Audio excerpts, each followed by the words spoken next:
I'm kind of doing double duty up here when Harry's not here, you know. Usually I get to do certain things throughout the program, but I get a break there, you know. And then Not today. So, I appreciate your patience with me, you know. And, this morning I invite your attention to Mark, the 9th chapter. And we really could read from several different texts, and I'm probably going to expound upon all three texts this morning. All three of the Synoptic Gospel writers tell us about this event. But I'm going to read Mark, if you'll follow along with me, Mark 9, verses 2 and following. Now after 6 days, Jesus took Peter, James, and John and led them up on a high mountain, apart by themselves. And he was transfigured before them. His clothes became shining and exceedingly white, like snow, such as no launderer on earth can whiten them. And Elijah appeared to them with Moses, and they were talking with Jesus. Then Peter answered and said to Jesus, Rabbi, it is good for us to be here. Let us make 3 tabernacles, one for you, one for Moses, and one for Elijah. Because he did not know what to say. That never prevented him in the past, though, did it? Because he did not know what to say, for they were greatly afraid. And a cloud came and overshadowed them, and a voice came out of the cloud saying, This is my beloved Son. Hear him. And suddenly, when they had looked around, they saw no one anymore, but only Jesus with themselves. Now, as they came down from the mountain, he commanded them that they should tell no one the things that they had seen till the Son of Man had risen from the dead.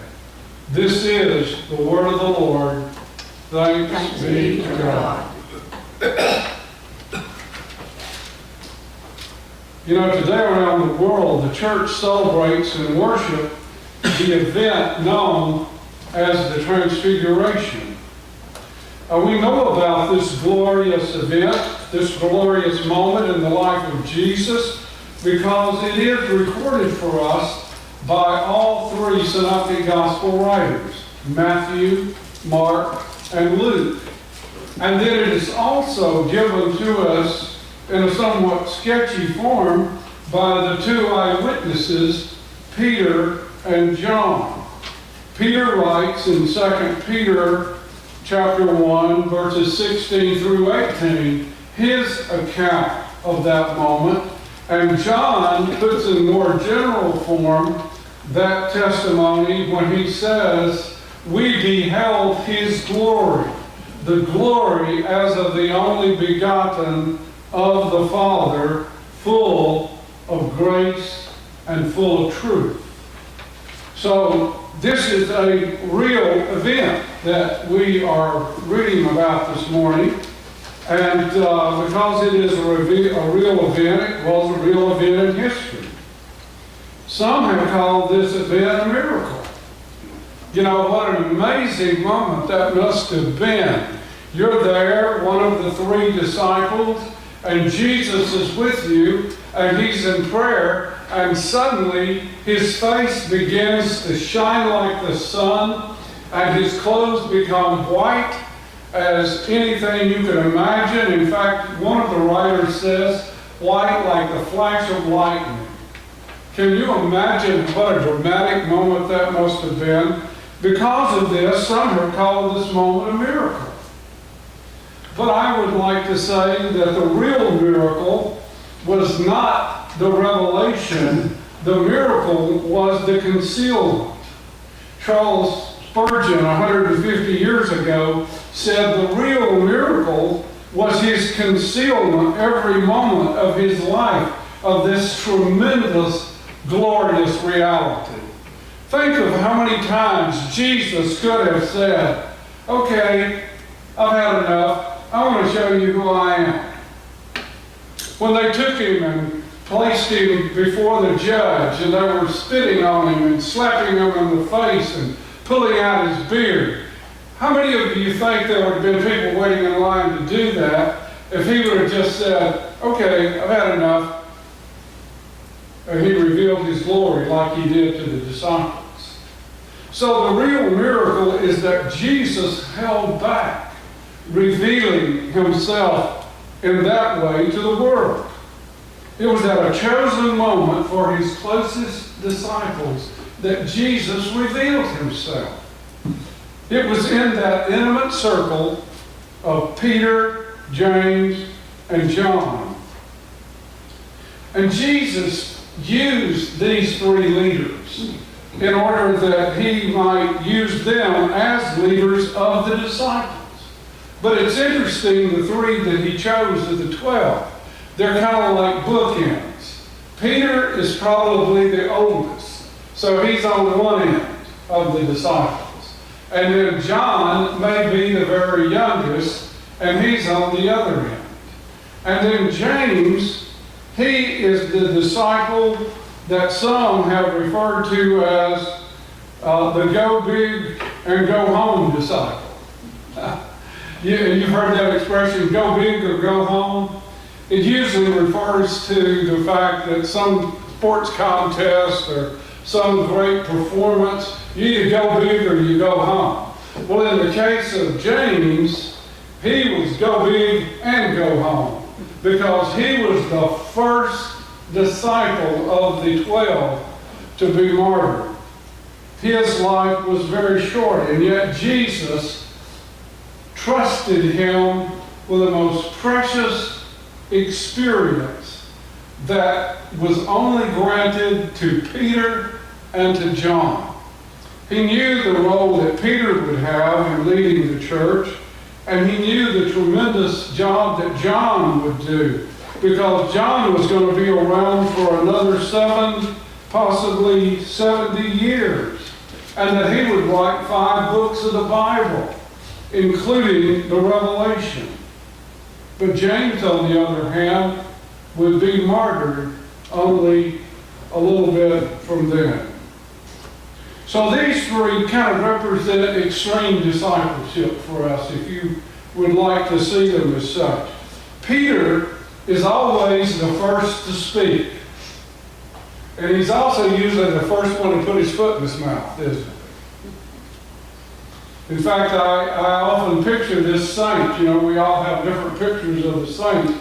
And here's a picture of Peter with his foot in his mouth most of the time. Because as one preacher said, the only time Peter ever opened his mouth was to change feet. It seemed like he was constantly doing something like that. He even had Jesus, after he had this glorious moment just a few verses earlier, where he said, "You are the Christ, the Son of the living God."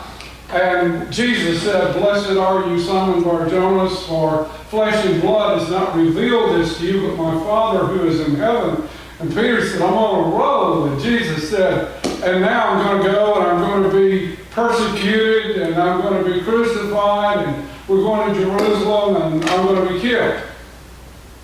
And Peter pulled Jesus and said, "Whoa, Lord, you don't get the program here. You're not supposed to do that. You're supposed to be the Messiah. You're supposed to be the one who takes over and leads us in dramatic victory against the Romans and establish your kingdom here on this earth." And Jesus said to Peter, "Get behind me, Satan." So, you see, Peter, he's constantly saying the wrong thing. So this is kind of like Peter. When John and James were just simply in a state of shock and awe, Peter found words. "Lord, let us build 3 tabernacles here. One for you first, then one for Moses, and then one for Elijah. Now we'll go into that in a little bit. But these three, Jesus chose them for this special moment.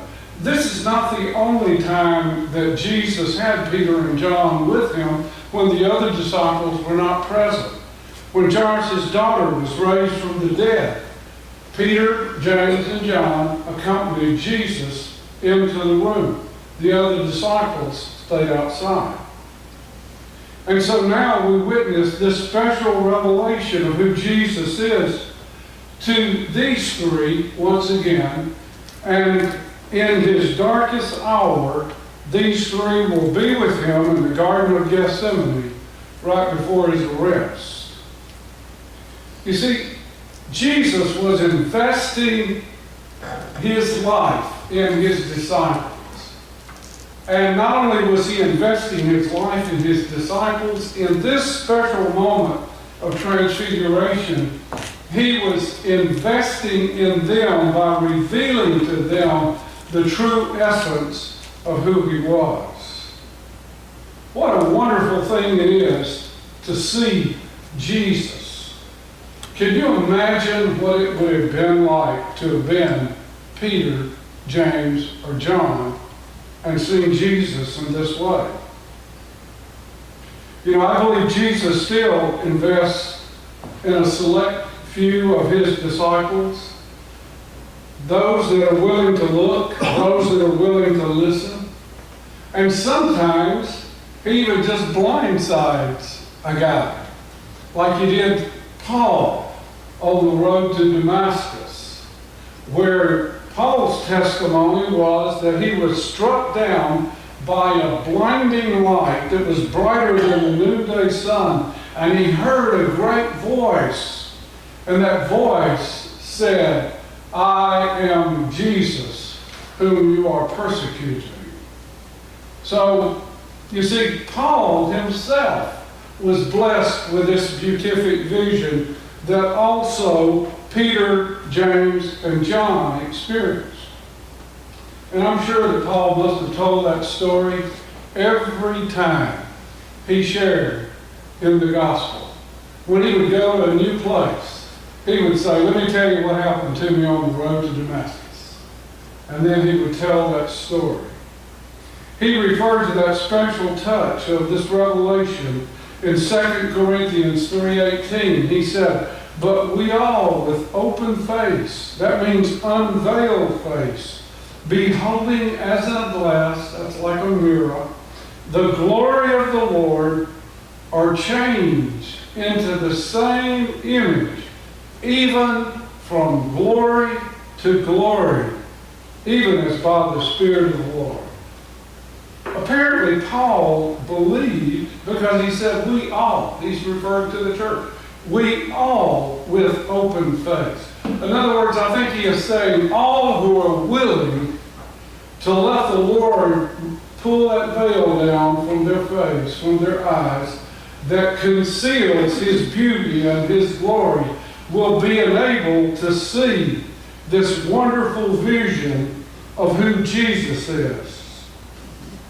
You know, I believe as did Paul, that each of us can have a glorious vision of Christ. But we must be willing to look, and we must be willing to listen. You know, we have been privileged in our lifetime to see a demonstration of this glorious vision of Christ in the life of a modern day saint. He's being laid to rest this week. Billy Graham. God revealed himself to a simple dairy farm boy from Charlotte, North Carolina, and he began to preach the gospel right here in Cleveland, Tennessee. I'm told that his first sermons were from the First Presbyterian Church in Cleveland. You know, I had the privilege of meeting Billy Graham one time. That's about the closest I come to being Billy Graham, but never got to get Billy if you can't get Billy, get Phil, you know. But I was pastoring a church in Hartford, Connecticut, in Danbury, Connecticut, outside of Danbury there.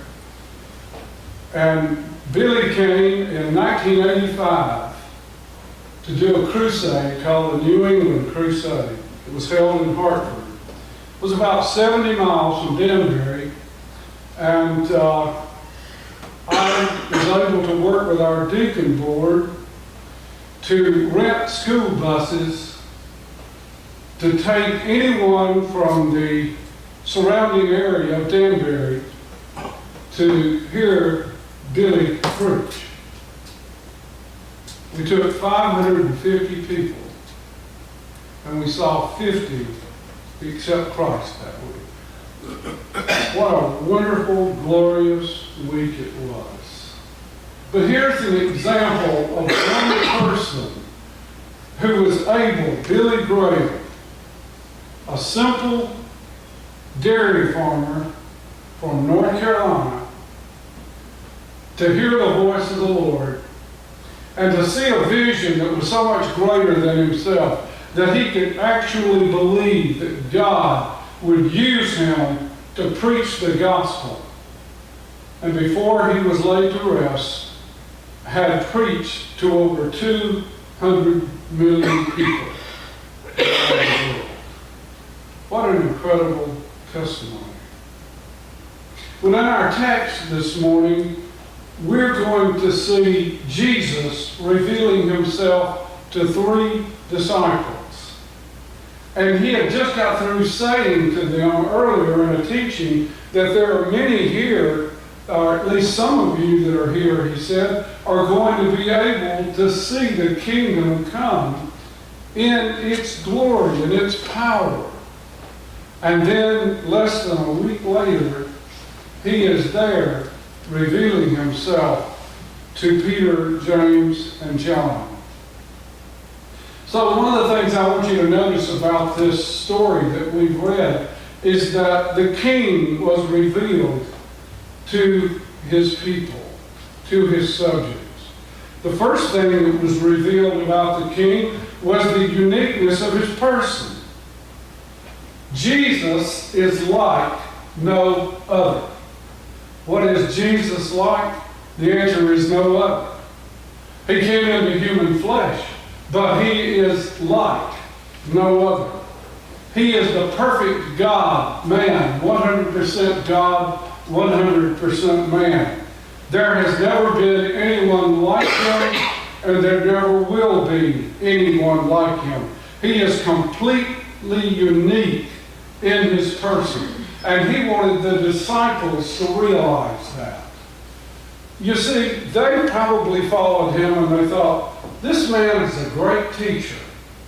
I want to attach myself to him to see if I can learn from him. They even were able to see him perform miracles. And they thought, what a wonderful miracle worker. But I don't know how many of them actually were able to grasp the full extent of his divinity. But in this revelation, those 3 would never be the same again. They could never deny what they experienced. They saw the Shekinah glory of God, not shining down upon him, but shining out through him. So they saw the uniqueness of his person. They saw his face, as it were the sun. They saw his garments shining like lightning. But then not only did they see the uniqueness of his person, they saw the unity of his purpose. You see, there present with him on the mountain that day were Moses and Elijah. Moses and Elijah, when you read the Old Testament, are the 2 that represent the law and the prophets. Moses being the lawgiver, and Elijah being one of the most powerful prophets who had ever lived in Israel. So they become the example of the Old Testament. And we see them talking with Jesus. So we see that what Jesus is doing and what he is going to do in his continual ministry is not different from what God has been doing all throughout the Old Testament and revealing himself to Israel. So we see the unity of his person and uniqueness of his person, rather, and we see the unity of his purpose. Now we also need to see the ultimate accomplishment of his passion. They spoke with him. What did they talk about? Well, Luke tells us what they talked about. Only Matthew and Mark only tell us that they spoke with each other. It is Luke that tells us that they spoke about Jesus coming death, his soon approaching death, and what he would accomplish by that death.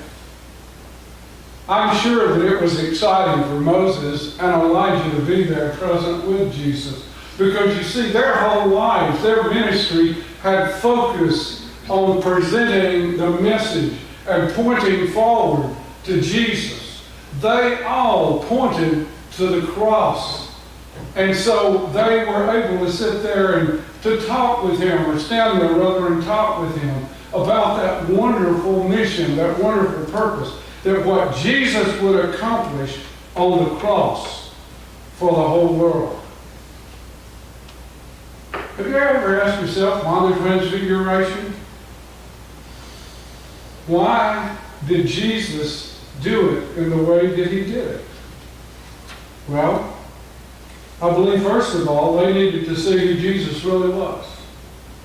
You see, before you can really serve Jesus, as long as he's gentle Jesus speaking mild, as long as he's just a little babe in the manger, or as long as even if he's the great teacher, great prophet, you haven't seen Jesus. It is only when you begin to see Jesus as divine, the very full essence of the Father, in him was pleased the fullness of the Godhead in Christ.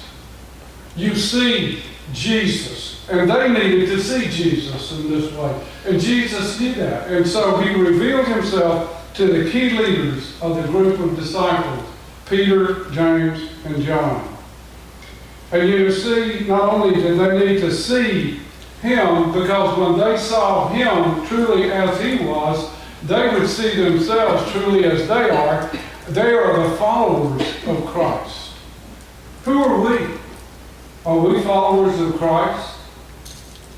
Are we followers of the Christ who is just simply the one who's the great storyteller, the one who is able to entertain people, the one who does even a miracle every now and then?